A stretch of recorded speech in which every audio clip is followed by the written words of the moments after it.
once again to Ewtn's Bookmark. Our guest author joining us from New Jersey is Anthony DeStefano. His latest work is Christmas in Heaven, illustrated by Bernadette Carstensen and published by our friends at Sophia Press. Always great to be with you, Anthony, even if you're not here in person. Well, thank you so much. Always great to be with you. It's going on something like 22 years or something that I've been on this program. Absolutely, and still going strong, still writing books, especially a lot of children's books, not exclusively, but a lot of children's books, and a lot of ones having to do with Catholic holidays. It's kind of a holiday season when you join us on the program. This year, another book having to do with Christmas, I guess maybe your fifth or so book that had to do with Christmas, this one entitled Christmas in Heaven. Yes. Yeah, well, I'm always interested in writing books about the true meaning of Christmas. Christmas has obviously been so secularized, almost beyond recognition. The question is how. I've written several children's books, as you mentioned, about the nativity from the perspective of a Star of Bethlehem or a grumpy old ox or Joseph's donkey. But this time I wanted to try something different. When I was a kid, you know, I didn't understand why we gave each other presents at Christmas. I never made that connection. And I remember asking my father about that. And the way he explained it was that, you know, Christmas is Jesus's birthday. And since we can't give presents to Jesus because he's in heaven, the best thing to do is to give them to our friends and family, because that's what makes Jesus happiest. And that's a concept that I found very, very easy to understand. All kids understand the concept of birthdays and birthday gifts. The question was how to make that into a story. And so what I've done here is I have this little boy who is sad because his grandmother has died. And it's Christmas time. And he's wondering how she's celebrating Christmas in heaven. And so his grandfather, who's the husband of the woman who has died, sits the boy on his knee and proceeds to paint a very consoling picture of heaven for him and the big birthday celebration that's going on because it's Jesus' birthday, all the angels and saints and Our Lady and, of course, his grandmother, too. So that was the genesis of this particular. Right.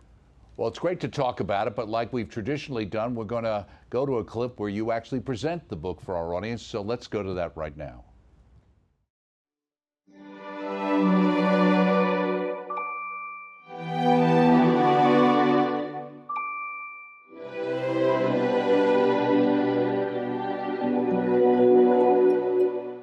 Christmas in Heaven by Anthony DeStefano. Illustrated by Bernadette Carstensen. Read by the author.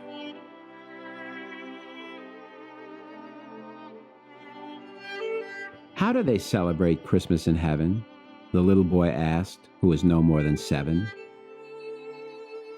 His grandma had gone to be with the Lord.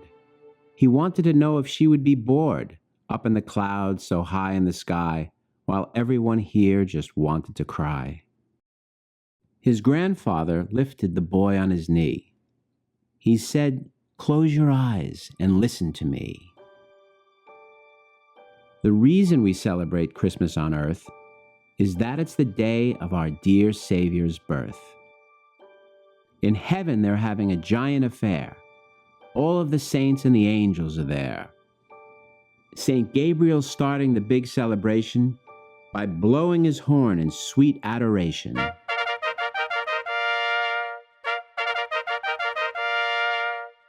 St. Peter is standing outside heaven's gate, making sure none of the guests have to wait. Inside, St. Martha's been cleaning for hours, while little Therese is handing out flowers. St. Lucy is putting the lights on the tree, making it merry and bright as can be. St. Joseph, who once saved his family from danger, is under the Christmas tree building a manger. St. Nick is unloading the toys from his sleigh for all heaven's children on this happy day. "I can't find a present," the jolly man shouts. St. Anthony rushes to help the saint out. St. Martha stops cleaning and now starts to cook, while Thomas Aquinas sits reading a book. St. Lawrence is turning the roast on a fire, while Joan of Arc helps him to make the flames higher. St. Valentine has chocolate hearts on a tray. St. Martin de Porres helps give them away. Cecilia and Gregory sing a duet. They're joined by two angels to make a quartet. St. Luke is there painting the choir as it sings. St. Mark flies above on a lion with wings. St. Martha starts dusting and sweeping all over. St. Patrick awards her an emerald leaf clover.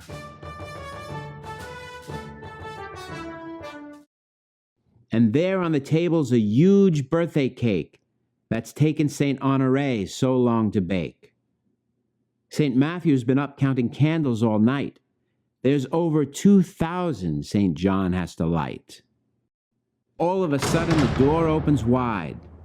In walks St. Francis, and there by his side are kittens and puppies and donkeys and sheep. St. Martha is following, trying to sweep.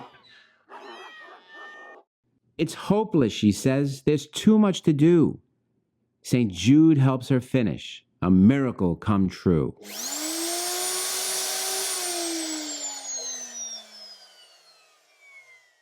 Oh, wow, said the boy when Grandpa was done.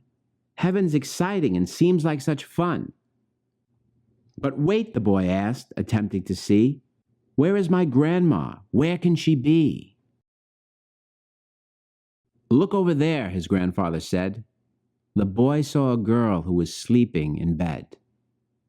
But that's not my grandma. My grandma is old. That lady is young. Her hair is all gold. His grandfather answered, You don't understand. No one is old in this glorious land. The people in heaven are all young once more. They're even more lovely than they were before. Just look at your grandma. Look at my wife, the most beautiful person I've known in my life. But wait, it's the Lord, whose birthday's today. He's walking toward Grandma. The saints all make way. The Lord looks at Grandma. His face is aglow. He speaks the same words that he spoke long ago. Maiden, I tell you, it's time to arise. And look, Grandma hears him and opens her eyes. The Lord takes her hand and leads her to where St. Michael is waiting to hold out her chair. She sits down right next to Our Lady the Queen, looking more joyful than I've ever seen. And now all the angels and saints start to sing. Happy birthday to Jesus! Happy birthday, our King! And now Grandma spots us. She's waving, you see? She's blowing some kisses to you and to me. Just then, the boy felt a warm breeze on his cheek. He opened his eyes, excited to speak. Grandma just kissed me. I felt it. It's true. She saw us and smiled and waved at us too. The grandfather gave the young boy an embrace. He put him down gently and kissed the boy's face. I told you, he whispered, there's no need to fear. Don't be unhappy and don't shed a tear. It's okay that Grandma is no longer here. She's spending her Christmas in heaven this year.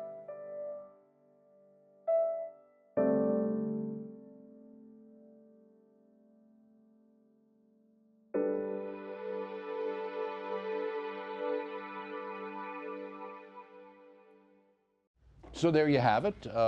Very nicely done. Thank you, Anthony. Of course, do you enjoy doing that?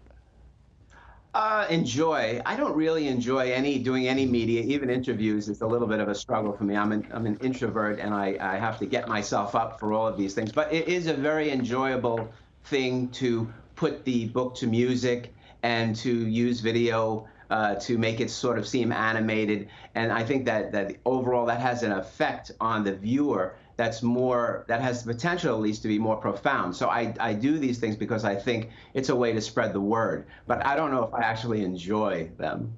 Right, right.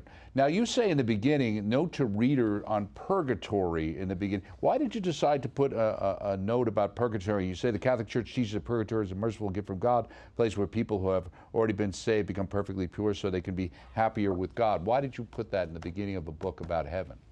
Well, because I didn't want to give the impression that I don't believe in purgatory. Purgatory is a doctrine of the Catholic Church. It's been a doctrine since the very beginning. It's based on the fact that, as Revelation 21 says, nothing unclean can enter heaven. The fact is there are people who have died who have been saved by Christ, but still have on their souls some stain of sin, or they have sin's attachment to sin. Mm-hmm. And purgatory is the place where we get cleansed of those imperfections so that when we see God face to face, we can do so without any shame or guilt or attachment to what's unholy. And the way I explained it in the book is that if you're going to meet the president or the pope, or you're going to go to a wedding or some big party, you would presumably wash your face and comb your hair and maybe change out of your gym clothes. Well, heaven is the biggest party of all time, and we're going to be meeting the most important person, our Lord. So purgatory is the place where we get cleaned up for that. Right. Well, you say here, we should always pray for our deceased loved ones in case they are in purgatory so that they can get to heaven as quickly as possible. So that's an important fact. In this book, the grandfather, in an attempt to console his grandson, paints a picture of heaven and assumes, hopes that his wife is in heaven. And that's understandable, but at the same time, we never want to deprive those loved ones of the prayers that they may need if they're in purgatory. We've all been to these Catholic funerals where the people speaking, eulogize and canonize the people who have died. And in some ways, that does them a big disservice because we're depriving them of prayers. So while I didn't want to delve into that subject in this book, I wanted to at least mention it to show Catholics out there that I don't believe in just people go straight to heaven, that there is a place called purgatory. Right, absolutely. What I thought was interesting too is how you focus on Jesus is, having this big party in heaven, but who's putting it together? It's the saints. And so you use that as a vehicle to introduce, in many ways, the lives of the saints and some of the specialities of the saints, right? Exactly. I thought that in addition to being a Christmas story, this book could also serve as an introduction to the saints and the angels. So I tried to include some of the most famous ones, people anyone would recognize, like St. Michael the Archangel, and St. Peter, and St. Joseph, and St. Francis, and St. Therese, and St. Joan of Arc, and naturally Our Lady. And I also included some lesser-known saints, too, like St. Honoré, the patron saint of baking, because, of course, we need a birthday cake for a birthday party. And yes, as you said, I try to portray them doing the things that they're famous for. Mm-hmm. And the reason for that is because by doing that, we can also paint a little bit of a whimsical, playful picture, because we're talking about a very important subject in this book, grieving about those who have died. Right. And I wanted it to be a happy book because, for Christians, death does not have the final word. The final word is resurrection and life ever after in heaven. So I wanted this to be a happy book, and the way I accomplished that was by painting this playful picture of the saints, with, say, for instance, St. Martha cleaning and sweeping as she did in the Gospel, and St. Francis of Assisi barreling through the door with a bunch of animals, and St. Martha trying to clean, and St. Jude, the patron saint of hopeless causes, help my favorite. her out. Go to St. Jude right away there. Go. And what I thought was interesting too, and maybe it struck me, and I only had a chance to read through the book a couple of times, but St. Martha is almost like someone who is a thread throughout the book, isn't she?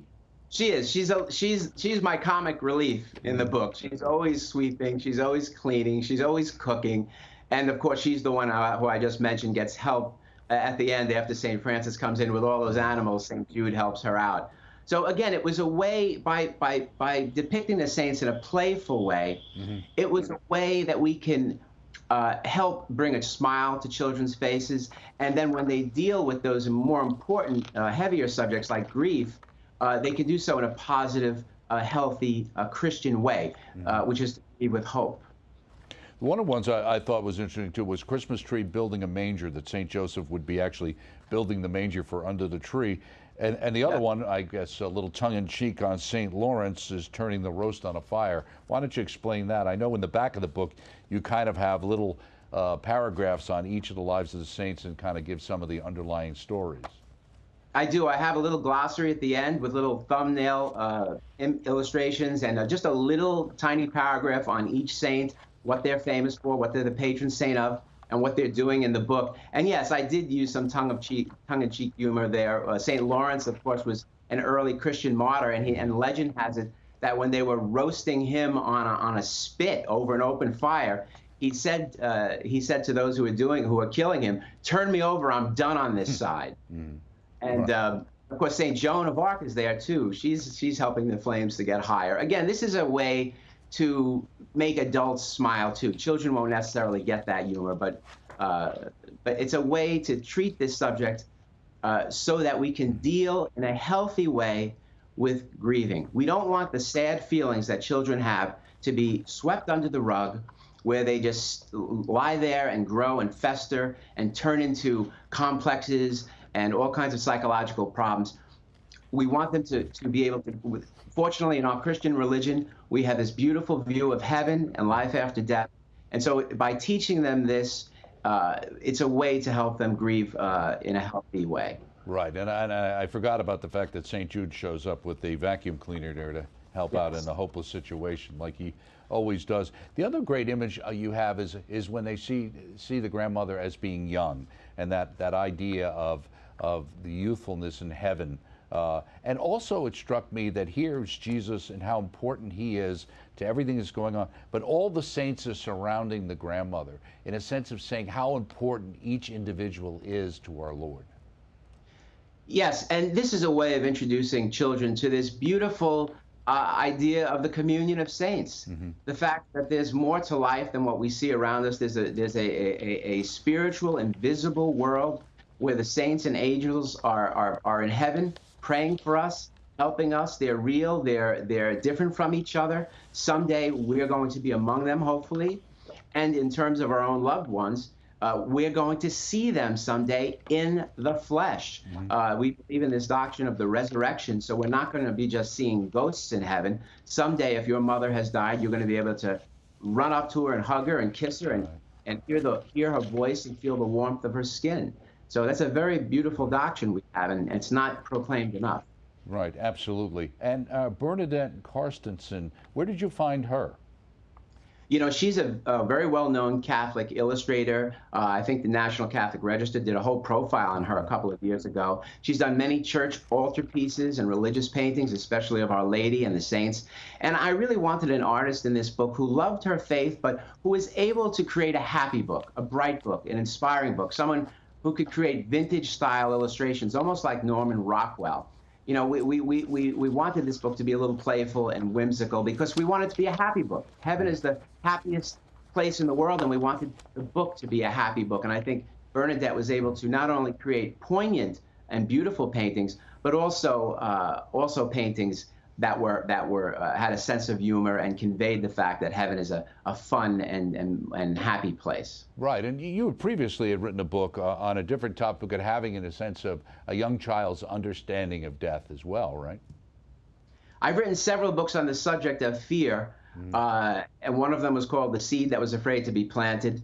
And in that book, the seed is afraid that a gardener is going to plant him, and he's going to be underground. But then what happens, of course, is he becomes a big, beautiful tree overlooking all the mansions of heaven. And I wrote a book called The Travel Guide to Heaven for Kids, which was a children's version of my first adult nonfiction book, A Travel Guide.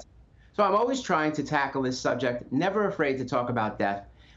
Everyone has to deal with the subject of death, including children. They grieve too. They grieve over the loss of their pets, of the loss of their grandparents, sometimes the loss of their siblings and parents.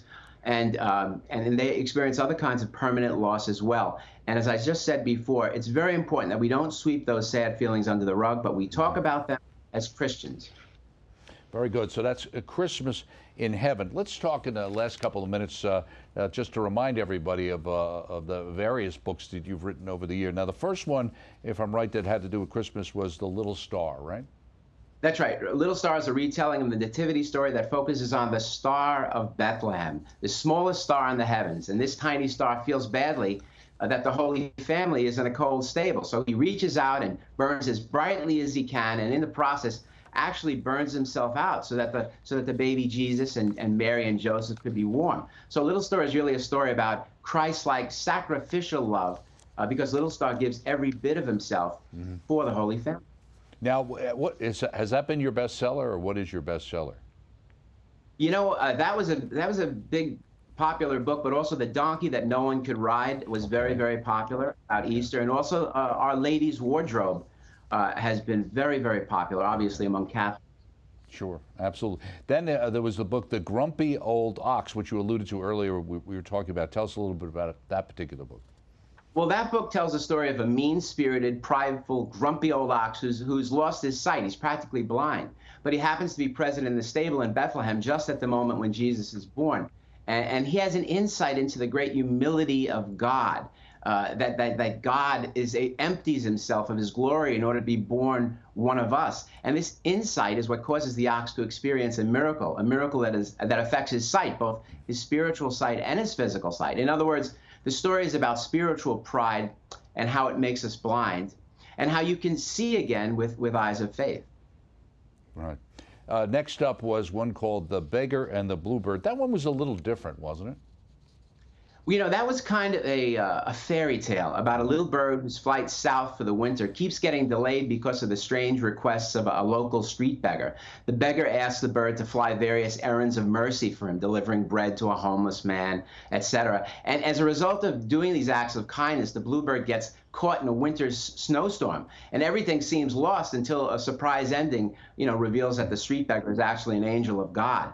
So this is a story that shows that great love and self-giving, Christ-like giving, are always rewarded by God, though not in ways that we expect. It's also an introduction to children to the concept of the corporal and spiritual works of mercy. Okay. And finally, one that was called Joseph's Donkey. Tell us about that. Yes. I love that book. It was one of my, I think, I'm most proud of that book. It's a story of a donkey purchased by St. Joseph shortly before his marriage to Our Lady. The donkey helps Joseph in his carpentry business, hauling wood and stones, but he also plays a key role in all the major events recorded in the infancy narratives of the gospel. He carries Mary to Bethlehem. He takes the Holy Family to Egypt to flee from King Herod. He accompanies a 12-year-old Jesus to Jerusalem. The point of the book is to introduce children to St. Joseph, because the donkey in this story is really a personification of St. Joseph, who, as all Christians know, was a just man and a hard worker and the protector of the Holy Family. So in coming to know the donkey, children will hopefully get to know the foster father of Jesus Christ. Okay. So let me ask you, you always have stuff in the works. What's your latest book? What can we look forward to coming up soon? I hope you're going to have me a lot on this year. I've got a book on the Eucharist coming out for children called From Bread and Wine to Saints Divine. I have an adult nonfiction book called The Miracle Book, a simple guide to asking for the impossible, and that's coming out mid-year next year. I've got a book on the true meaning of Halloween, a holiday that also needs to be reclaimed, called All Hallows Eve, coming out next Halloween, not this Halloween. Right. And I've got a book called The Sparrow Who Fell to the Ground. So that's, I think, 4 or 5, counting this book, 5 books in the next 12, 13 months. Right. Where do you come up with your ideas? I don't know. I'm grateful to God. I'm grateful to Our Lady. Many times I'm at Mass or I'm praying the Rosary and an idea will just hit me. Maybe it's for a bad reason, because I'm distracted during those times. But somehow or other, I've been praying for years that God would not stop giving me ideas. And so far, He's been extraordinarily generous. I'm afraid one day the well will dry up. Why do you use different artists in your different books? It all depends, Doug, on the mission of the book. For Our Lady's Wardrobe, the main point of the book was to show children that Our Lady is real. She's alive. She's got a glorified body in heaven. She's not make-believe. And so I wanted to use an artist that was good at photorealism. I didn't want a cartoonish artist. But sometimes when I do books about, say, the sheep that no one could find or the donkey that no one could ride, about animals, I want to use an artist who's the best at putting human expressions on animal characters, because these characters really, even though they're animals, they're really about human beings. So I get a guy named Richard Cowdery, who's like a Disney quality artist who's the best in the world at doing animals. It all depends on what the main goal is of the book. Is it harder for you to write in rhyme or not write in rhyme? it's easier not to write. It's easier just to write prose. But if you can get the rhymes right, and it's hard to rhyme. Some people think it's easy to rhyme. You just come up with the different endings of the word. But no, it has to do with the syllables and the accents on the word.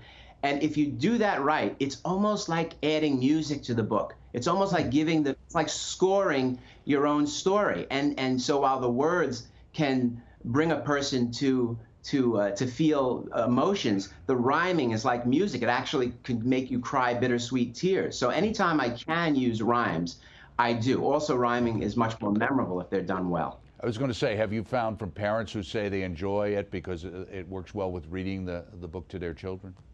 I think so, yes, and many people have told me that, you know, with all of these books combined, it's almost like I'm creating a rhyming catechism. And I never set out to do that at the beginning, but now, 21 years later, it seems like that's where it's going. And that's why I wanted to write a book, say, on the Eucharist. I'm trying to hit these areas that I haven't hit in the past. You never know what's coming out. Maybe we've got a rhyming catechism in the future of Anthony DeStefano. Thank you so much, Anthony. Christmas in Heaven is the book, available through the EWTN Religious Catalog, EWTNRC.com for all things Catholic. Check it out, especially if you're looking for something for Christmas this year and for grandkids especially. I'm Doug Keck. This has been Bookmark. We shall see you next time. Thanks.